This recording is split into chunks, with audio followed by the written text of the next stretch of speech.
Olá pessoal, tudo bem? Eu espero que você esteja bem. Meus amigos, nós estamos aí num estudo, fazendo uma sequência de introdução à gnose cristã. Se você está chegando agora no canal, se inscreva no canal, toque o sininho de notificação, deixe seu like, que é muito importante, e divulgue o canal, compartilhe esses vídeos na sua comunidade Zap, seja lá do que for, faça o que você puder. Né? E se você quiser ajudar o canal financeiramente, ser um parceiro desse canal, o Pix é robson.rmt@gmail.com, robson.rmt@gmail.com, tá ok? Logo na capa do vídeo tá lá em cima, tá bem? Bem, nós já fizemos aí, hoje já fizemos 2 vídeos, né, para abordar esses aspectos da gnose cristã. Veja, eu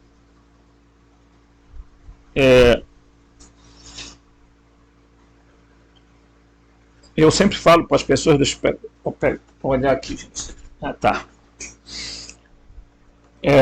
Eu sempre falo para as pessoas que lidar com o conhecimento é uma responsabilidade. Tá? E essa responsabilidade a gente tem que ter, porque o que a gente está passando aqui são coisas que muito importantes. Existe muita coisa que as pessoas espiritualizaram, tá? Inclusive coisas que não tem nada a ver com espírito, que não tem nada a ver com espiritualismo, que nem esoterismo nem nada, são coisas, são tecnologias, mas o pessoal resolveram esconder isso através do quê? Através do espiritualismo, do ocultismo, do esoterismo, do hermetismo, de um monte de ismo que as pessoas resolveram criar. Para quê? Para manter oculto a verdade. Então, quando você lê um texto, tá? Quer no Novo Testamento, quer no Antigo Testamento, a primeira leitura tem que ser a leitura literal, querido. Você não lê uma coisa, não, esse texto aqui é simbólico, porque é assim que esse povo vive. Quando eles querem que o texto seja literal, eles transformam em literal. Quando eles querem que seja simbólico, eles deixam no simbolismo. Tá? Então, a primeira coisa é a leitura literal. Tá? E aí você tem que entender de semântica, de filologia, da gramática, da língua e tudo mais e tal. Por quê? Porque, evidentemente, senão você faz uma leitura, tendenciosa. Porque a Bíblia, gente, é uma tradução, não é a Bíblia original. Ok? Então, assim, tem coisas que a gente precisa ter cuidado, porque essa coisa de leitura simbólica, leitura figurada, mistagógica, leitura no sentido esotérico, leitura hermética, leitura não sei o quê, é que nós chegamos no estágio que chegamos, porque a sociedade não avançou nada. Por quê? Porque ficam todo o tempo com essa história de leitura. Essa leitura tem que ser uma leitura simbólica, ninguém pode dizer os escritores bíblicos estavam usando palavras antropomórficas, né, para descrever Deus, não tem nada a ver, Deus não é assim, Deus não sei o que tem mais. É tão verdade, pessoal, que isso é um negócio tão anormal, que o que é que os judeus fizeram? Eles têm a Torá, mas se vocês quiserem saber, eles nem se preocupam tanto com a Torá.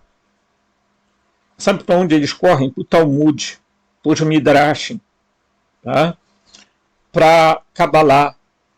Por quê? Porque lá eles encontram explicações, supostas explicações espirituais, para coisas que a Bíblia fala e que eles querem ocultar fazendo parecer coisas espirituais. Então, tem gente que fica fazendo esse tipo de leitura e não sai de onde está preso lá no lugar.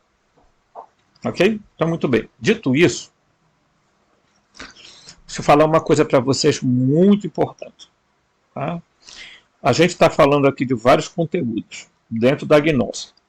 Vamos falar agora de um aspecto, tá, que a gente pode fazer uma interligação com a gnose, mas não é especificamente a gnose cristã, mas tem um certo quê de ligação. Ok? Mas uma coisa importante é a gente entender um negócio aqui, né, que eu vou colocar aqui, eu não sei se dá de ver, né, pessoal? Aqui, eu vou torcer aqui a câmera para você ver, tá? Aqui, ó. Aqui nós temos 3 palavras gregas: bios, psique e zoe. Ok? Todas as 3 palavras, na hora de traduzir, é a palavra vida. Ok? Então, para dar um exemplo, Jesus disse, olha aqui, quem, pois, desejar a vida, psique, o que está escrito lá é psique. Quem desejar a psique vai perdê-la. E quem abrir mão de sua psique por causa de mim, vai encontrá-la. Mateus 16, 25, 26. O que é ser traduzido aqui, psique? Por vida. Os tradutores traduzem por vida. Aí você encontra aqui um outro termo. Eu sou a ressurreição e a vida. Aí, aqui, vida, que ele fala, é zoe, não é mais psique. Então, é a vida zoe. João 11, 25. Ok? Aí, bem aqui, tá? Eu vou até trazer isso mais para cá, para a gente entender. Tá? Então, você vai perceber que nós estamos envolvidos num grande, né? Aqui, tá? Vou botar aqui.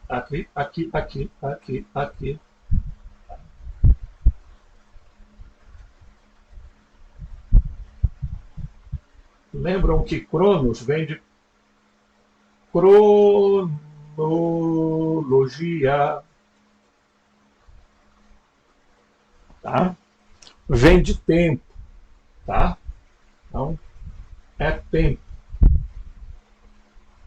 É o tempo cronológico, tá?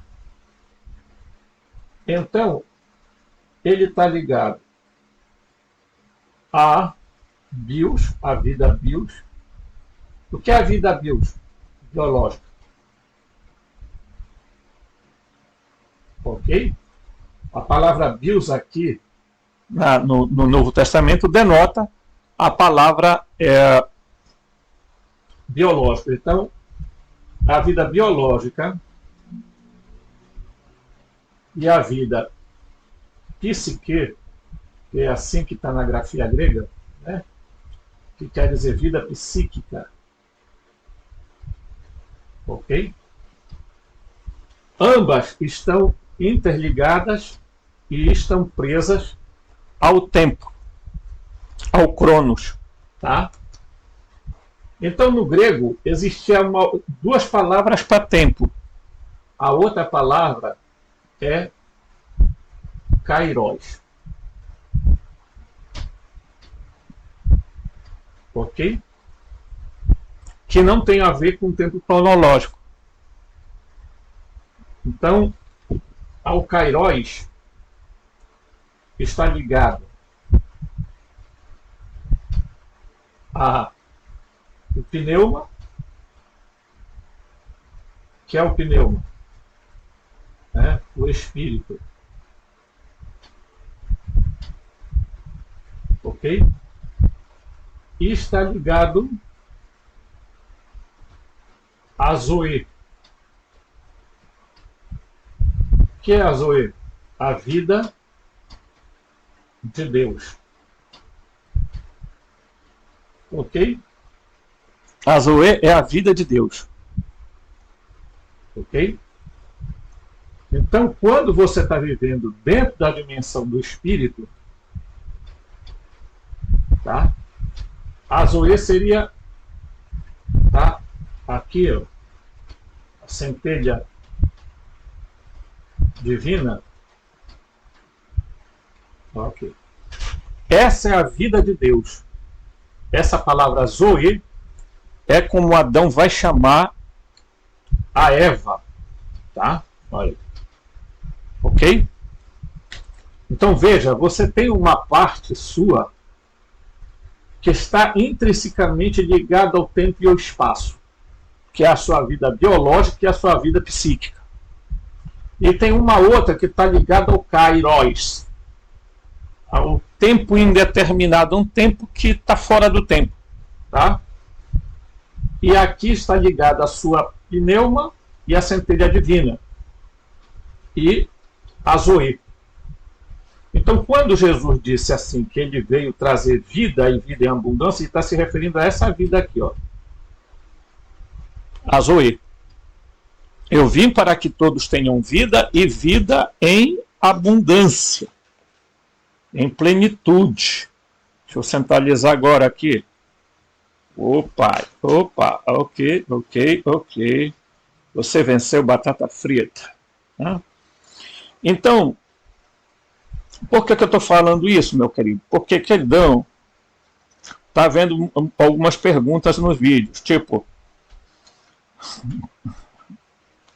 o demiurgo, tal, qual é a hierarquia que existe? Gente,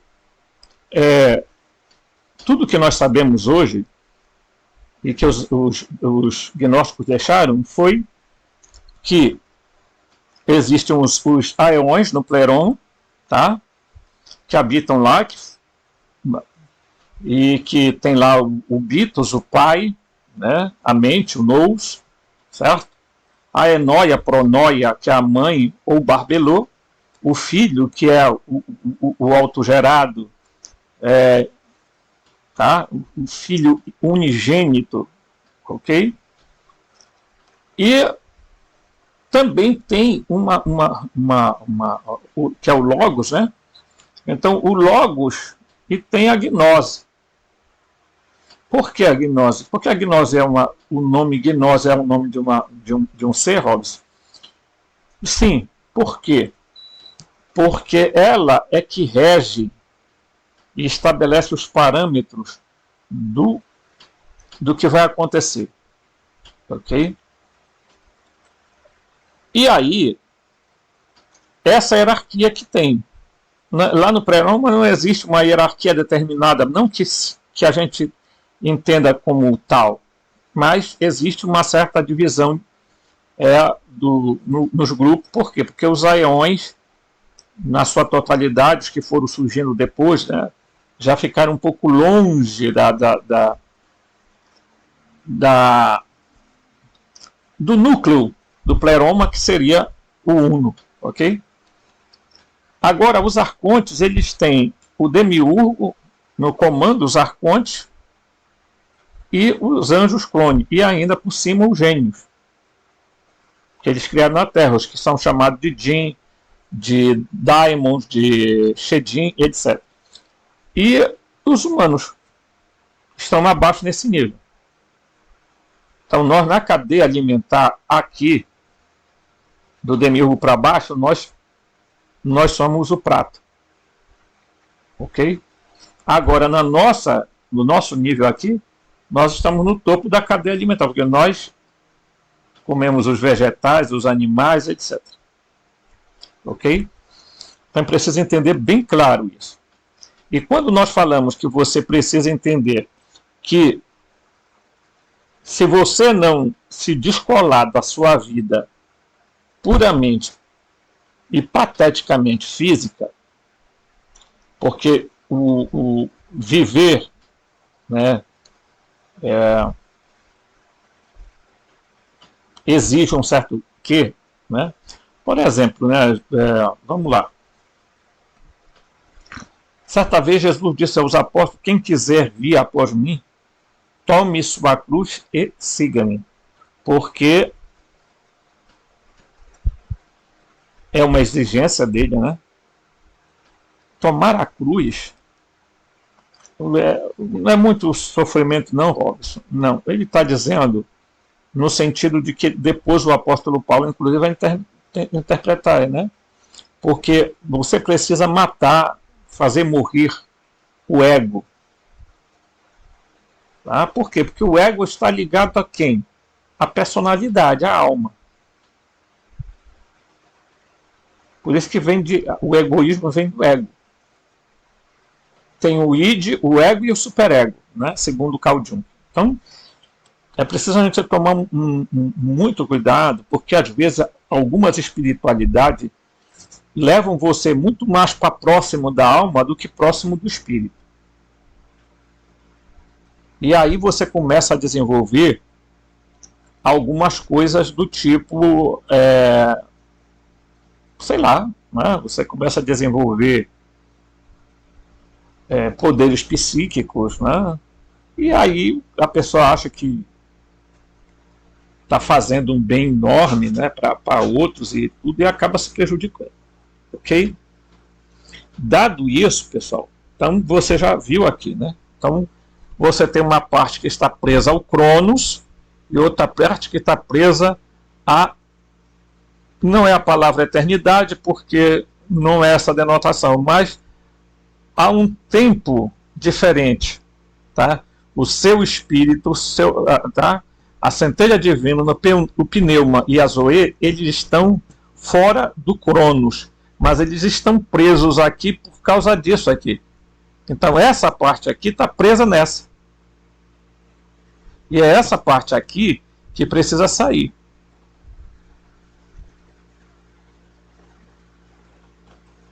Você entende? É por isso que a gente está com esse canal aberto aqui. Porque aqui a gente corre atrás de informação, pessoal. Senão eu já teria parado. Né? Porque tem muita coisa que as pessoas às vezes não valorizam, né? E a gente percebe que o canal da gente aqui parou em eu acho que é 1.005 pessoas e acabou. Não evoluiu mais daí. Por quê? Porque ninguém quer isso. As pessoas querem o quê? As pessoas querem babado, querem fofoca, querem alguma coisa. Entendeu? O pessoal tão abaixo. Gente, o nível em que o ser humano chegou, olhe, se não melhorar, pode esperar que vai vir destruição. Porque não há outro jeito. Porque o ser humano está se tornando profundamente egocêntrico, manipulado pela mídia, pela cultura, pela tudo. Tá? Então fazer o quê, né? Muito bem. Aqui, olha, são duas palavras védicas, né? Manvataras e pralayas, tá? Manvataras e pralayas. Então, o que é isso aqui? A gnose tem uma resposta para a questão de saber se a criação é eterna ou um dia desaparecerá. Tudo que foi criado terá que desaparecer. O demiurgo cria universos e depois de um tempo os destrói. Okay? Os rabinos judeus, dizem: o Senhor abençoado como é, cria mundos e os destrói. Nos ensinamentos de Shankara, encontramos como bolhas na água, o mundo surge, existe e se dissolve no Senhor Supremo, no Brahman. Tá? Os hindus chamam esses mundos de respiração de Brahma. Brahma é o Deus criador hindu. É o nome para o demiurgo. Então está aqui, ó. O objetivo aqui não é ofender ninguém, mas vamos cair na real, né? Porque é muita coincidência, muito não sei o que e tal. Mas vamos lá, eu vou fazer uma coisa aqui, né, que é o seguinte.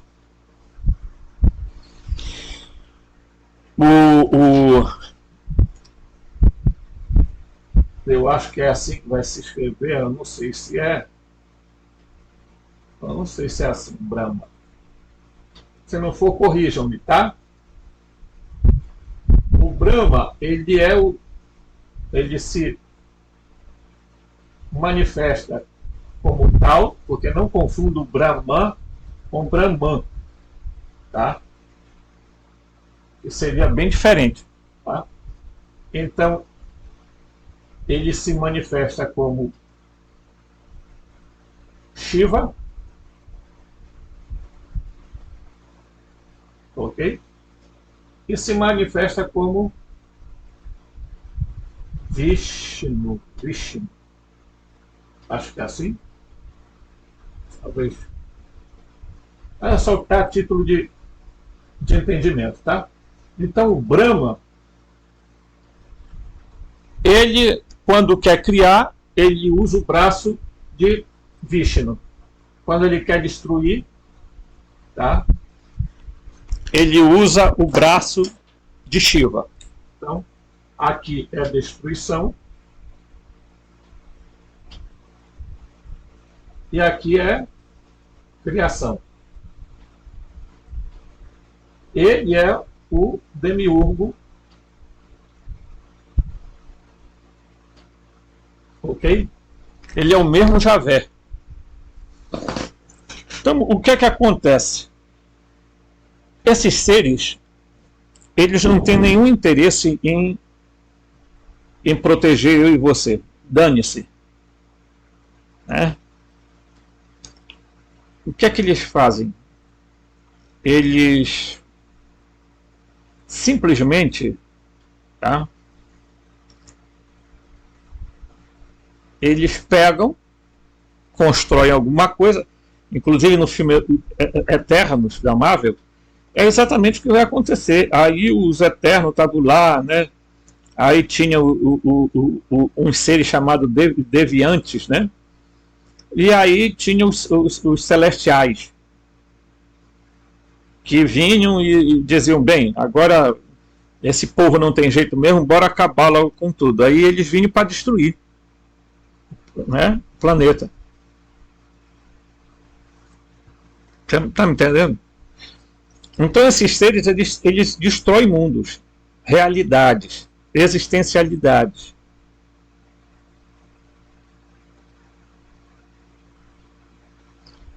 O demiurgo, ele não está se importando com a tua vida, com a minha vida. Pergunta aí se o que o Allah faz com os seguidores dele. Pergunta o que ele faz com os seguidores de Javé, com os que seguem Brahma. Gente,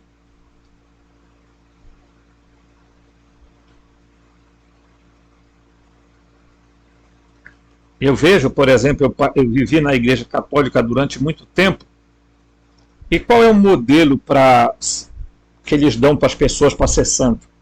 É gente cheia de sofrimento, gente que morreu de úlcera, outra morreu de tuberculose, a outra morreu não sei do que, e o outro não sei o que, meu irmão, sabe, eles ficam colocando na nossa cara que pro Javé é importante a dor. E quando as pessoas não fazem a fusão da centelha com o espírito, né, e obtém a vida eterna através da Zoe, meus amigos, não tem outro jeito não. O cara vai ficar retido em algum lugar. A igreja criou o céu, o inferno e o purgatório, né? O purgatório é do meio para atenuar. Os espíritas chamam de umbral,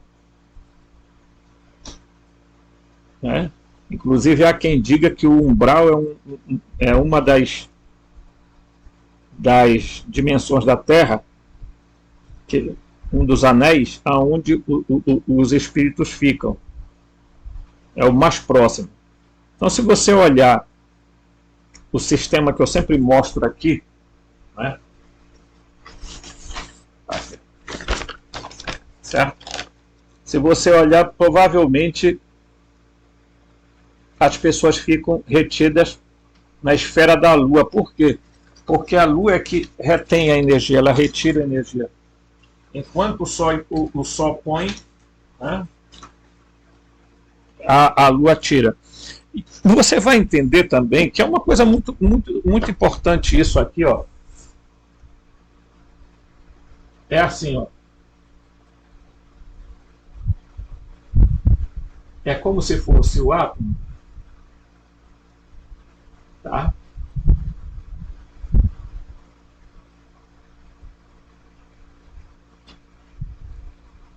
E o nêutron, tá? Então as forças, né, do universo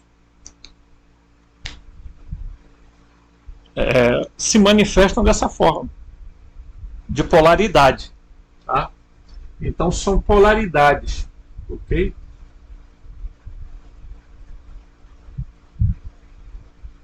Dessas pseudodivindades. Então, o Javé, que é o mesmo Brahma, né? Por quê? Porque quando ele se revelou como Alá, e depois ele foi para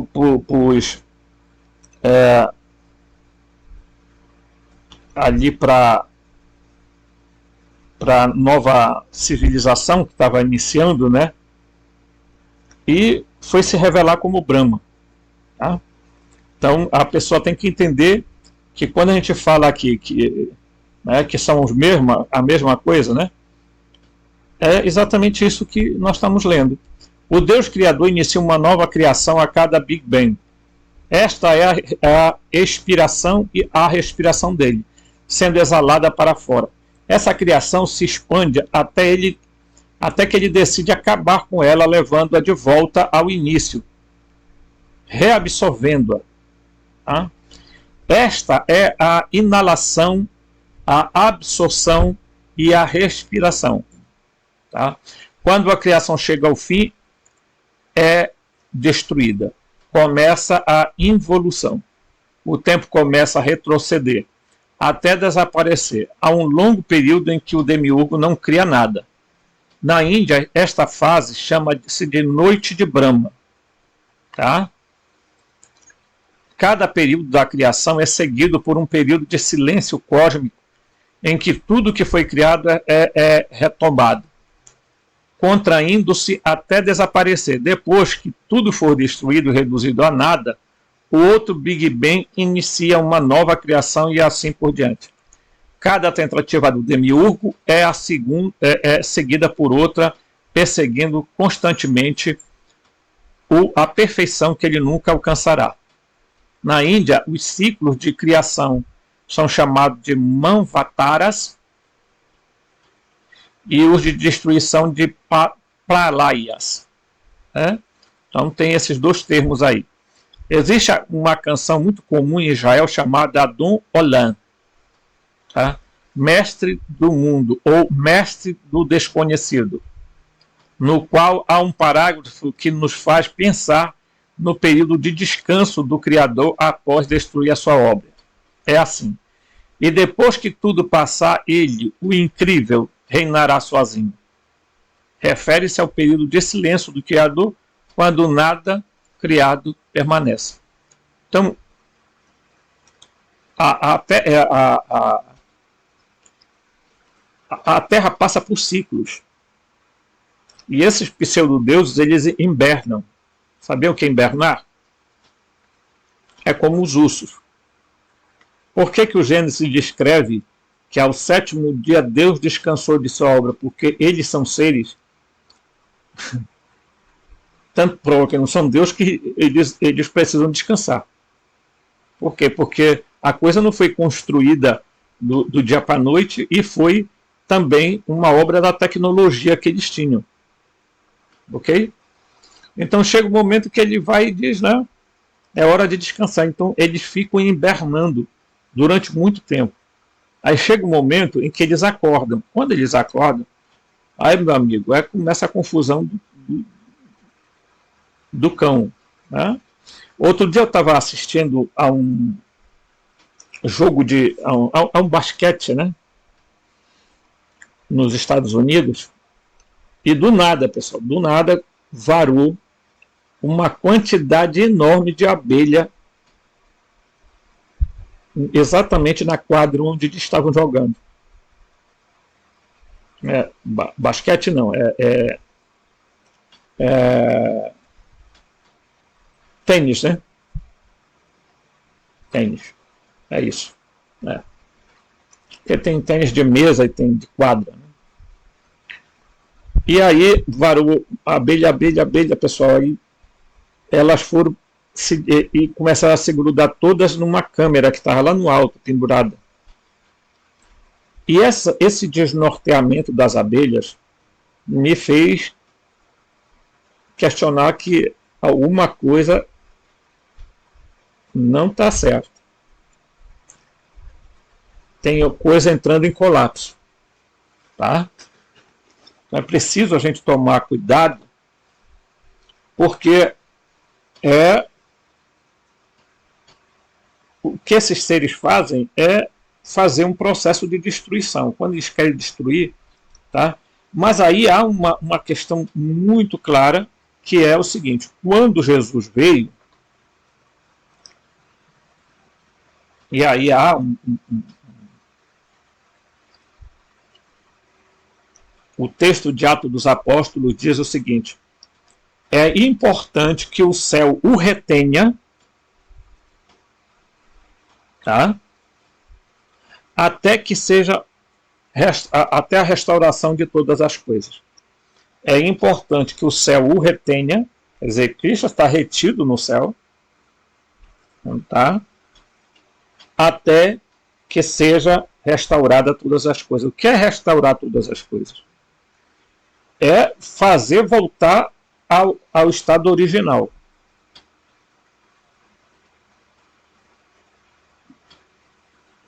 Ok? Então é preciso a gente entender que quando perguntaram para Jesus qual o sinal da tua vinda, qual o sinal destas coisas, da tua vinda e do fim do mundo, fizeram 3 perguntas para Jesus. A primeira ele explicou tudinho direitinho, disse que ia acontecer e tal, e aconteceu de fato, que foi a destruição de Jerusalém no ano 70. Sobre a vinda dele, ele também deu toques de como é. Mas sobre o fim do mundo, ou o fim do aeon, ou o fim do século, ou o fim de uma era, ele disse: isso aí nem o filho sabe, somente o pai.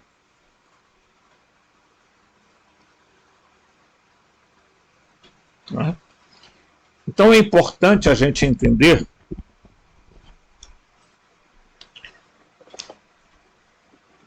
que esses pseudodeuses, eles fazem, né, determinadas coisas, e quando eles acham que não está do jeito que eles querem, é que nem os nossos queridos Anunnakis, tá? Se acalme que nós vamos chegar lá, né? Tem coisa ainda para a gente ver sobre isso, tá?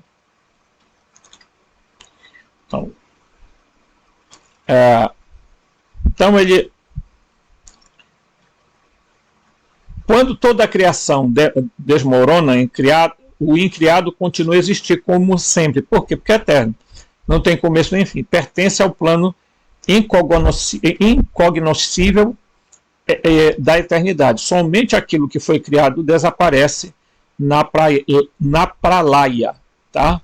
Somente aquilo que foi criado pode ser destruído. Quando o demiurgo decide destruir tudo o que criou, ou seja, quando termina um Manvantara, tá? Só então os espíritos incriados que permaneceram aprisionados na matéria são libertados. Toda a matéria, todo o corpo e toda a alma serão destruídos. Somente o incriado, o não criado, será tocado por esta destruição. Tá? retornando ao mundo do incognoscível, de onde veio. Tá? Os gnósticos não querem esperar milhares de milhões de anos. Eles querem libertar-se agora, o mais rápido possível. E não apenas se libertarem, querem também acabar com todo esse sistema satânico, o sopro do demiurgo e seus planos insanos, o tormento dos espíritos aprisionados, as sucessivas criações e destruições, a morte e a reencarnação, tudo o que é criado, tudo que é impuro, o demiurgo e o demiurgo também. Então, você aqui já entende alguma coisa, né? Está entendendo alguma coisa. Correto? Então, vamos aqui entender uma outra coisa, que é o seguinte. Tá? Olha aqui.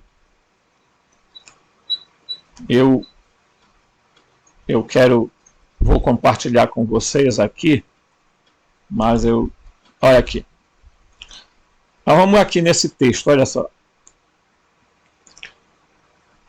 Veja, aqui eles estão falando sobre os Anunnaki. E presta atenção, qual é a relação deles com o que nós estamos estudando na gnose. Começa assim, ó. Agora com a liberdade do rei Anu, Ea e Ningizida continuam imediatamente seus experimentos genéticos para criar o trabalhador perfeito. Antes mesmo de chegarem perto do resultado final, eles tentaram diferentes opções. As criaturas mais incríveis foram criadas, como o centauro, tá, que foi um cruzamento entre Anunnaki e os cavalos selvagens, na tentativa de criar o cavalo de trabalho perfeito, forte e inteligente. Esse projeto acabou sendo abandonado, mas é daí que vem o mito sobre os centauros. Tá aqui, ó. Ok? Em vez disso, Ea e Ningizida, que Ea é o Enki, começaram a copular com as mulheres de símios, tá? Da espécie Homo erectus, já existentes no planeta. Para sua consternação, descobriram que não havia descendência dessa relação sexual, por isso usaram outras táticas diferentes para obter o resultado. Eles copularam e colocaram suas sementes dentro das mulheres macacos e criaram zigotos em tubos de ensaio. Depois implantaram cirurgicamente o zigoto em mulheres macacos. Isso também não funcionou. Tá? Está descrito nos livros de Zacarias Sindhi. Né? As mulheres macacos tiveram os filhotes, mas não conseguiam falar, seus órgãos internos não funcionavam adequadamente e não tinham manual, né? E não tinham destreza manual.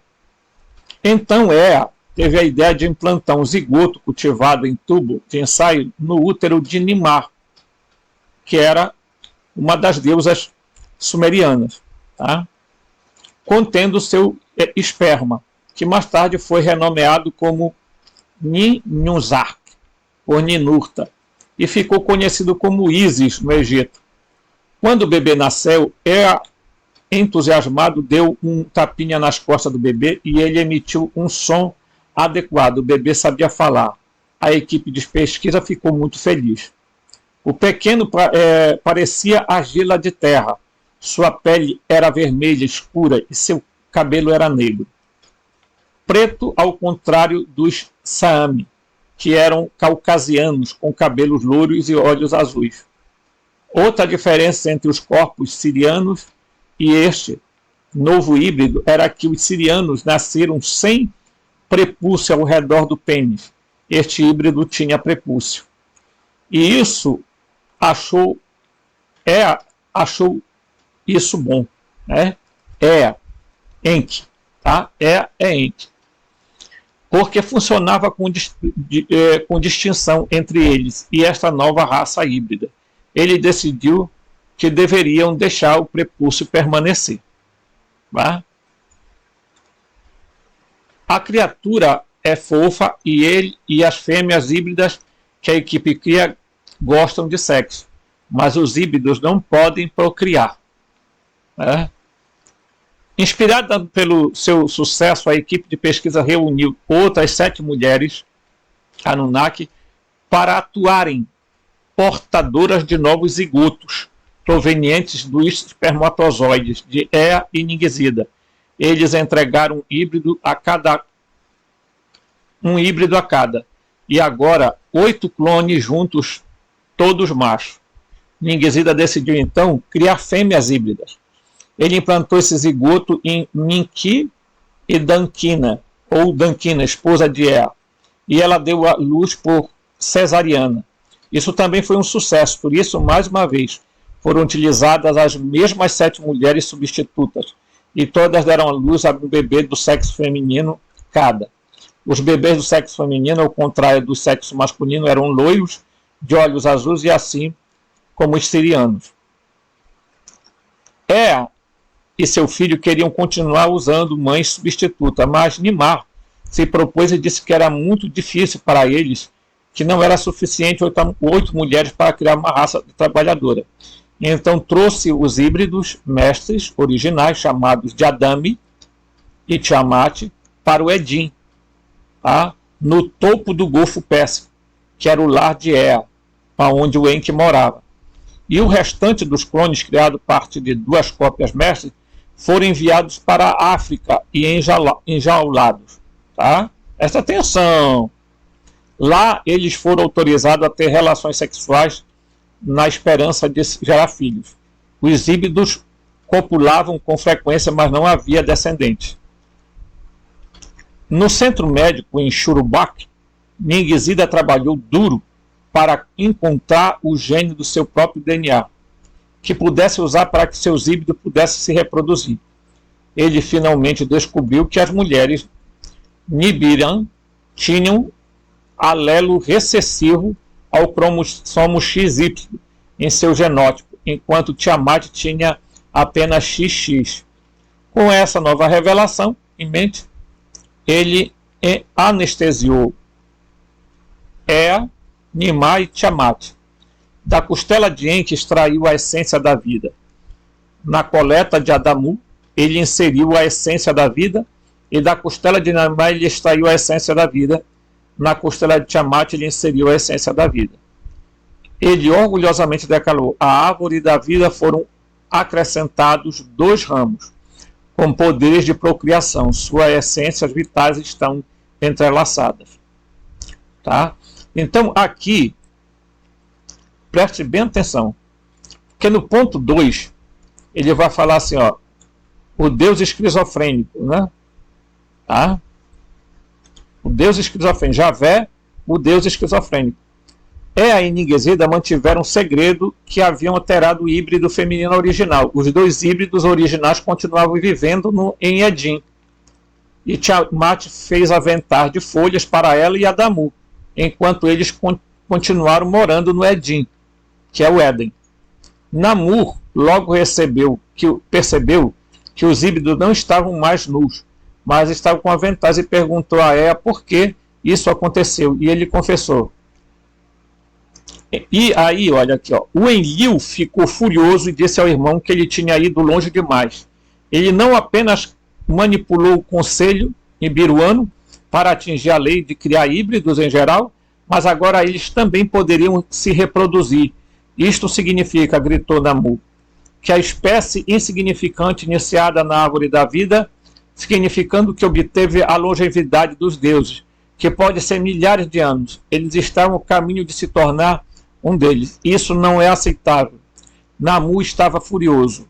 Namu é o Enlil.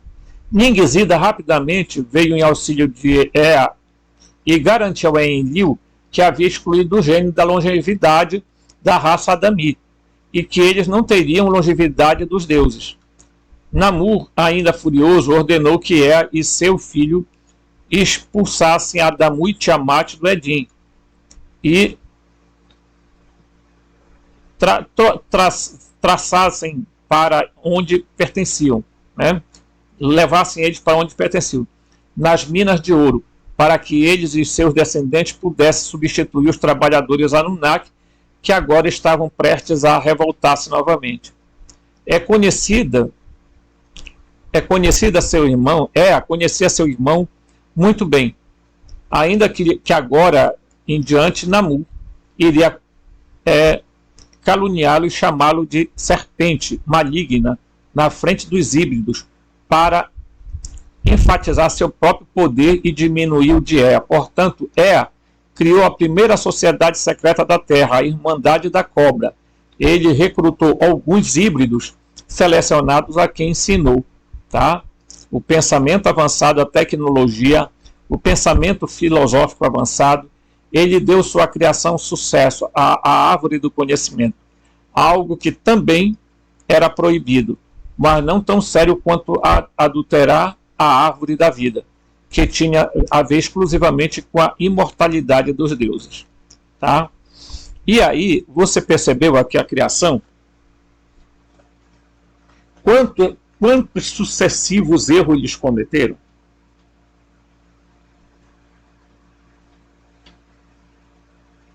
Até chegar ao estágio em que se chegou o Homo sapiens, né?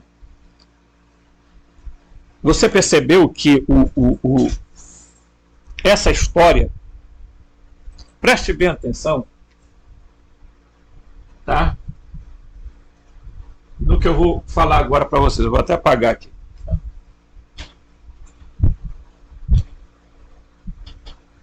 Você vai ver que vai existir uma guerra entre Enki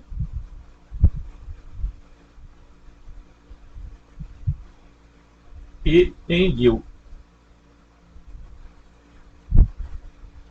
tá? Enki e Enlil, ok?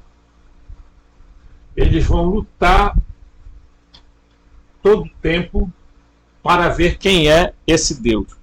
O Enlil, pessoal, é o mesmo Javé, volta a falar, tá? Ou Jeová, como queiram chamar. É o mesmo Brahma. Eu não sei se é assim. Tá? É o mesmo Alá. Tá? Certo? Ele ele é esses seres aqui, tá? Hoje a gente já dá para perceber isso, tá? Enki vai ser chamado de serpente, vai ser chamado de Lúcifer, como forma pejorativa, não é que ele seja o Lúcifer, tá? Ele vai receber o nome de Baal, tá? Ele vai receber o nome de Adon, ok? Então, quando o mito da serpente lá da Bíblia é contado, vejam que coincidência, né? Presta atenção. O Enki, deixa eu escrever aqui, ele é considerado Deus da sabedoria. Por isso o símbolo dele é a serpente. Ok? Então, a serpente do Éden, segundo alguns, tá? A serpente do Éden, serpente, né? Era ele, que foi lá dizer para o homem comer a árvore do conhecimento. Os gnósticos vão dizer, tá, que quem fez isso foi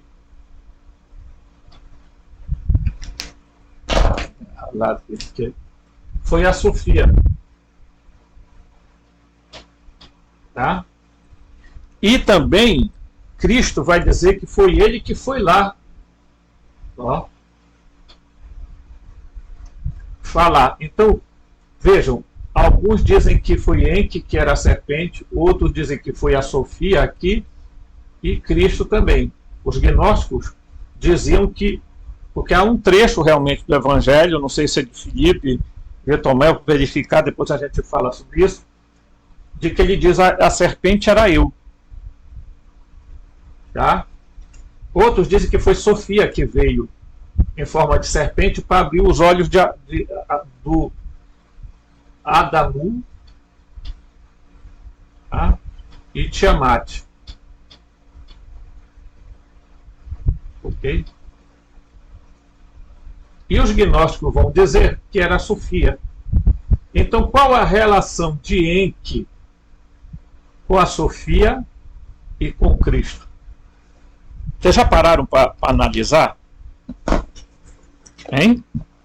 Já pararam para entender que há uma briga que vem desde os primórdios entre dois grupos que estão em conflito? Eles não são os deuses cósmicos do pleroma.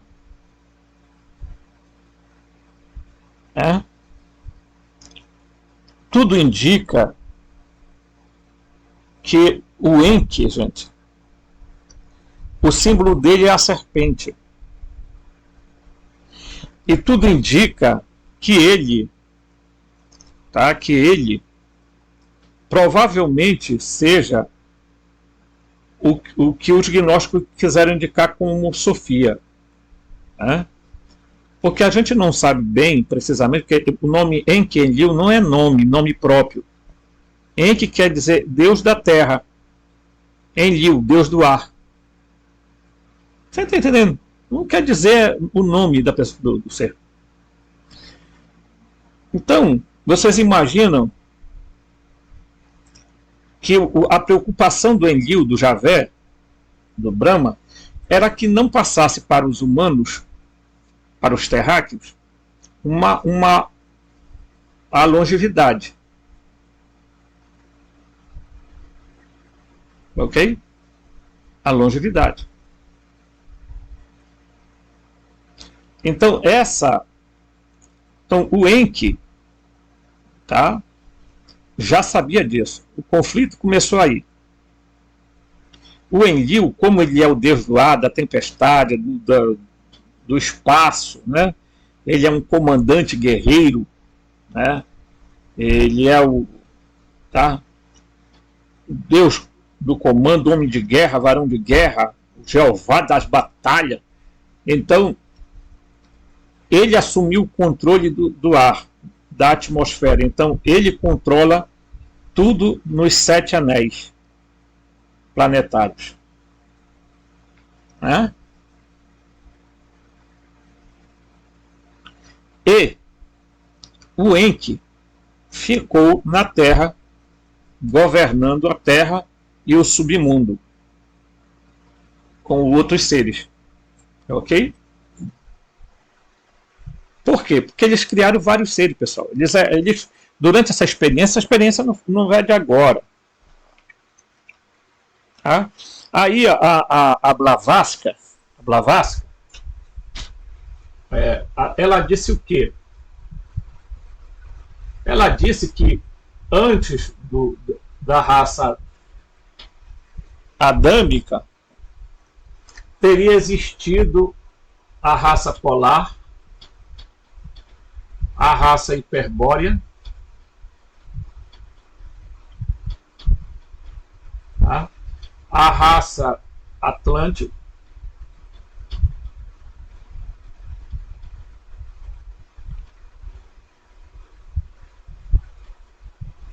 a raça lemuriana,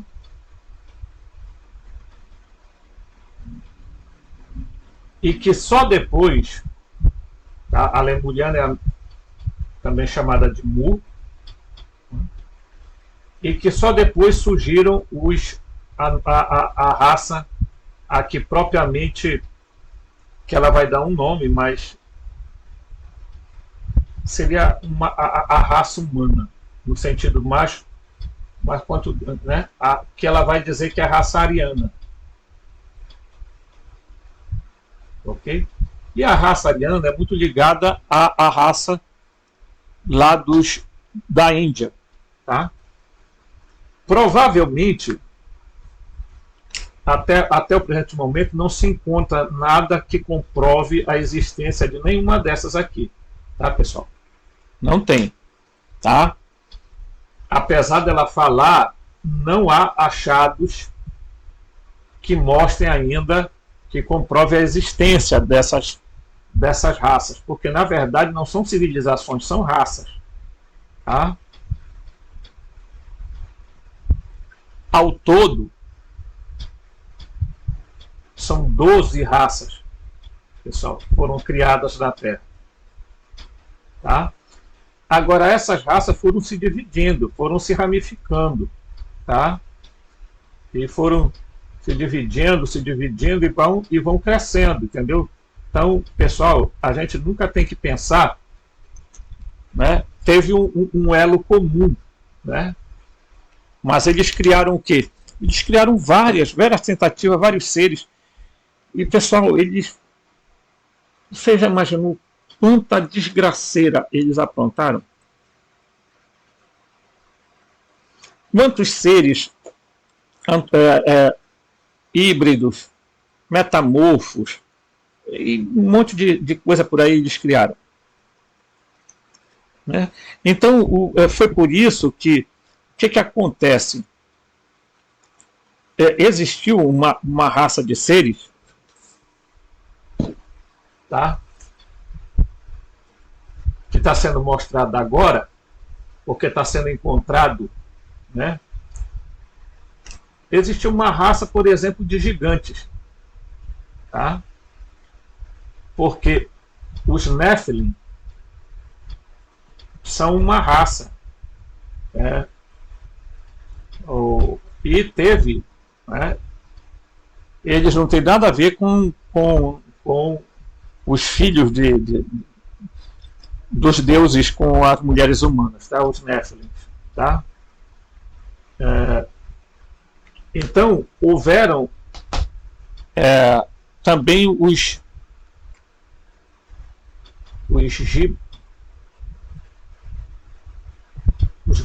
Giboim ou Gimboim, né? Que esses sim são filhos dos deuses, tá?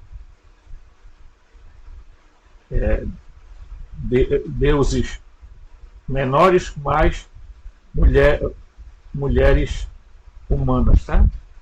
Ok? Certo? Os Giborim, tá? E teve os Nephilim, que eram altamente grandiosos e que não tinham condições de... Então, quando isso começou a acontecer, para você ver como o que é que o Enlil vai decidir, vai destruir a Terra. Ok? Ele resolve destruir a Terra com o dilúvio. E o que ele faz também? Como ele começa a se tornar o Deus de todas as raças, dos povos, ele resolve, muito e puro simplesmente, né? Você vai entender agora, ele resolve, vamos lá, ele resolve destruir a Terra. Vamos fazer uma enchente, vamos acabar e vamos recomeçar. Aí ele pegou uma família de Noé, e bora colocar aí, né? Vamos jogar para frente. Então você está vendo exatamente o que os gnósticos falavam. O que os gnósticos viram? Que além dele ser um Deus completamente, porque você vai ver que eles vão fazer a relação, tá? Do Enlil com o coisa bem aqui em cima, ó, olha, Javé, o Deus esquizofrênico. E eles vão ligar a figura dele ao do Enlil, está aqui, ó, bem aqui, tá? Não é eu que faço essa ligação, é que existe essa ligação, tá? O leitor certamente reconhece, olha só, essa história do Gênesis na Bíblia. Quando Eva comeu o fruto da árvore do conhecimento, tomou consciência de quem ela era. O Adamu, então, fez o mesmo. Namur é equivalente ao Jeová, tá? Certo? É o equivalente, que é o mesmo Enlil. Tá? Ok? Olha aqui. É o equivalente ao Javé Jeová. É a serpente. Satanás, Lúcifer. Viu só? Como eu coloquei ainda agora? Que seduziu Eva e Tiamat a comer da árvore do conhecimento. Quando Namur, Javé, o encontrou, ele expulsou Adão e Eva, tá? Adamu e Tiamat do Éden.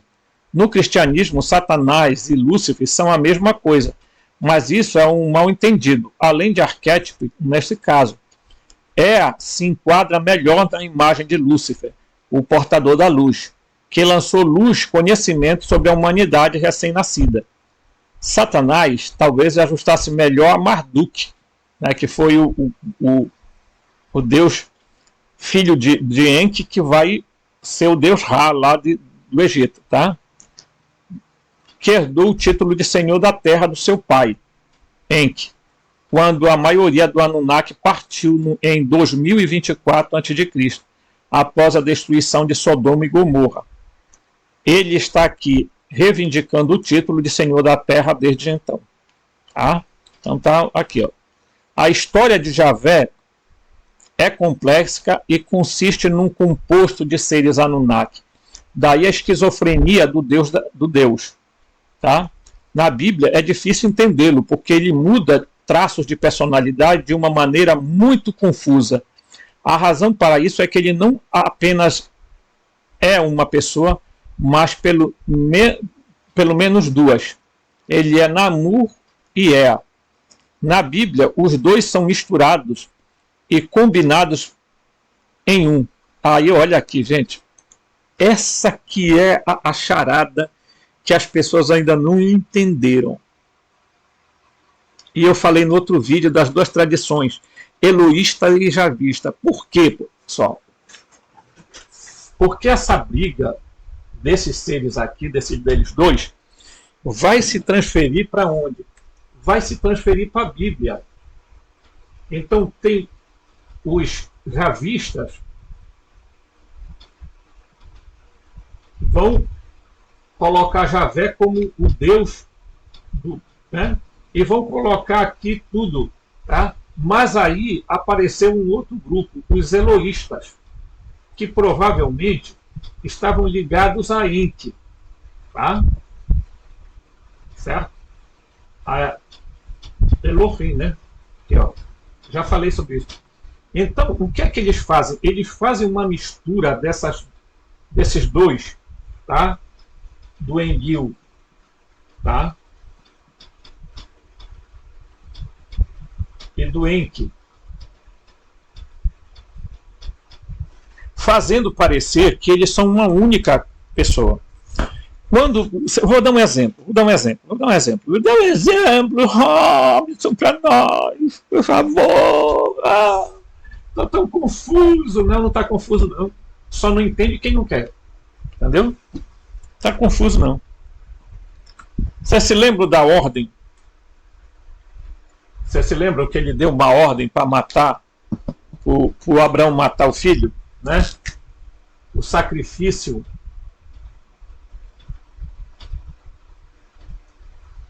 de Abraão. Vocês lembram isso?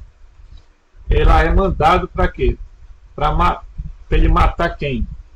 O Isaac.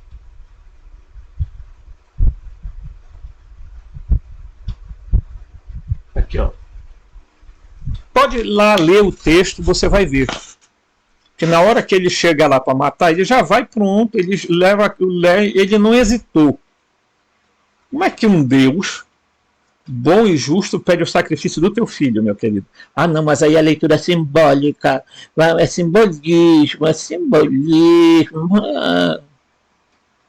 Como é que ele pega e resolve pedir o teu filho em sacrifício?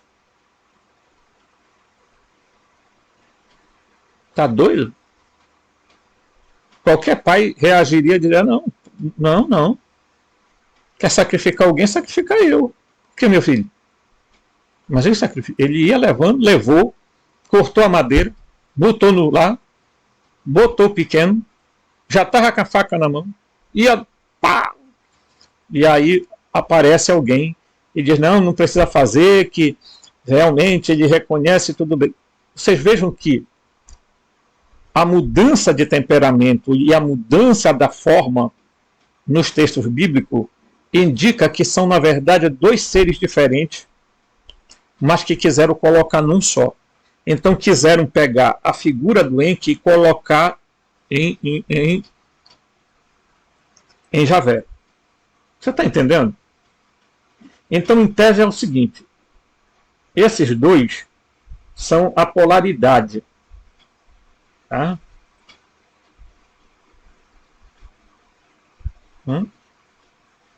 Eles são filhos de Anu. E veja só, o Enlil, que é Javé, age de uma forma para que ele está sempre em batalha, em guerra, destruindo, mandando matar. Enki está sempre tentando salvar alguém. Isso eu não estou dizendo aqui que o Enki é bonzinho, não. Eu estou falando que Enki tenta de todas as maneiras resguardar a humanidade. O Enlil está no domínio dos anéis, dos 7 anéis planetários. O Enki está aqui nas esferas, tá? Nas esferas da Terra e do interior da Terra. Preste bem atenção nisso, que é importante, porque o Brahma Loka fica em cima, aonde Brahma está preso na sua criação, na bolha. Você está me entendendo, meu querido? Então, se Brahma é Javé, Javé é Enlil, eles são o Yaldabaoth. Quer dizer, é a mesma figurinha. Você entende? Ah? Os gnósticos identificaram, chamaram de Yaldabaoth para Javé. E Javé é Brahma. E Javé é Enlil. Então, quem seria Enki? Enki seria, no mínimo, Baal ou Adon, segundo alguns, né? E ele cria. Por que ele está ligado à figura da serpente? Vocês vão ver muito isso. Veja, quando Abraão estava no deserto, eu vou já encerrar o vídeo, ele estava no deserto, o que aconteceu? O Enlil mandou cobras majas, né, picarem o pessoal que estava, né, no caminho lá, né, os israelitas, os hebreus. E começou a morrer gente. Aí começou o desespero. Aí, do nada, olha só, o mesmo que mandou as cobras para morder, vai lá e diz assim: olha, agora constrói uma serpente de bronze e coloca sobre uma arte, uma vara. Todo aquele que picado for e olhar para a serpente ficará curado. Mas ele mandou a cobra, caramba! Como é que agora ele manda a cura? Porque não era o mesmo. Não era o mesmo. Quem foi lá falar para colocar a serpente foi o Enki. Você está me entendendo? Ô, meu irmão, nós estamos no meio de um conflito. Os arcontes que estão acima estão sob a liderança de Enlil, que é o Yaldabaoth, e abaixo estão o Enki, que são seres que estão aqui abaixo, que estão sob a supervisão de Enki. Tá? Essa batalha vem de tempos. Tá? Então, por exemplo, o Enki vai lá e diz para Moisés: olha, bota aí uma serpente numa arte de bronze. Ora, você não acha uma contradição, né? O cara, de repente Deus se arrepende. Não é se arrepende. É porque esses dois, o Enki e o Enlil, eram irmãos só por parte de pai. Mãe não. Eles eram meio irmãos. Então essa luta vem de tempos. O Enlil se refugiou abaixo da terra e ele teve uma filho, Marduk é um deles. Marduk vai assumir como deus principal lá no Egito, como Ra. Marduk lutou contra todos os descendentes de Enlil. E essa guerra vem se perpetuando ao longo do tempo. Tá? Então é aqui que a gente vê isso aqui, ó. Na Bíblia é difícil entendê-lo. Por quê? Porque ele muda de traços de personalidade de uma maneira muito confusa. A razão para isso é que ele não é apenas uma pessoa, mas pelo menos duas. Quer dizer, Enlil e Ea. Enlil e Enki. Na Bíblia, os dois são misturados e combinados em um, enquanto a maldição de Namu sobre Ea, por ter educado Zíbido, que foi trazido ao longo da história, fazemos de Ea o vilão, o Satanás, o Lúcifer, a serpente, que se rebelou contra Deus. A serpente não é apenas uma cobra, é também um símbolo de sabedoria e conhecimento e não tem nada a ver com o mal.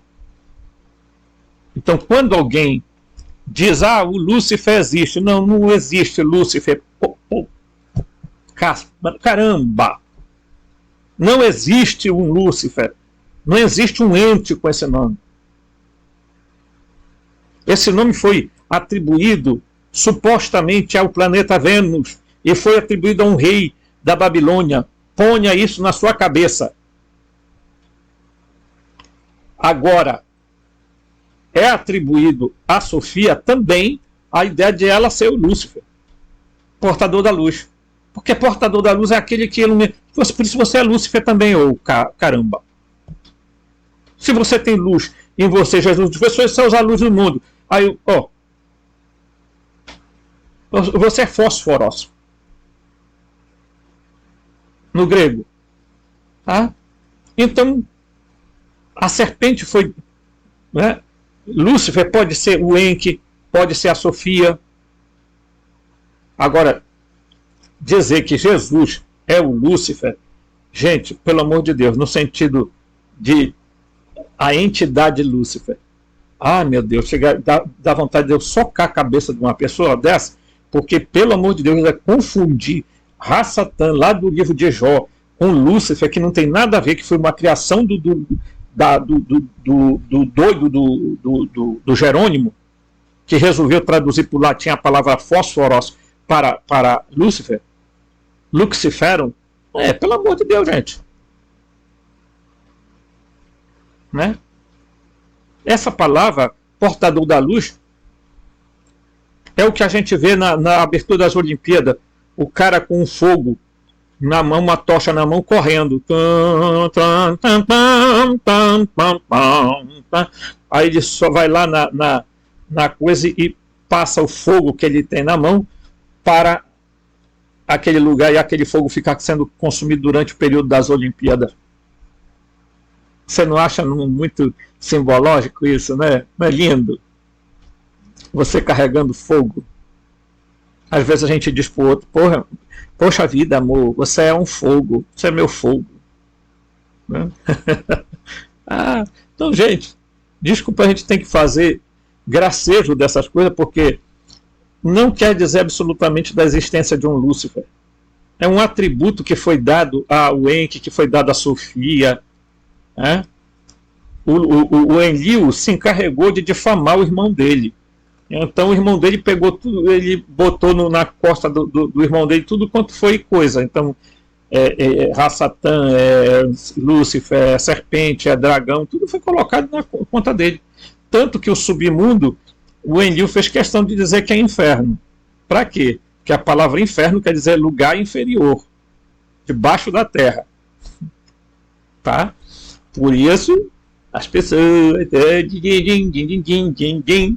ficam confundindo as coisas assim. Tá? Mas nós vamos descobrir muita coisa ainda. Tem cada coisa importante, gente. Não perca os próximos vídeos, porque vem aí coisas que vão deixar você de cabelo em pé. Até o próximo vídeo.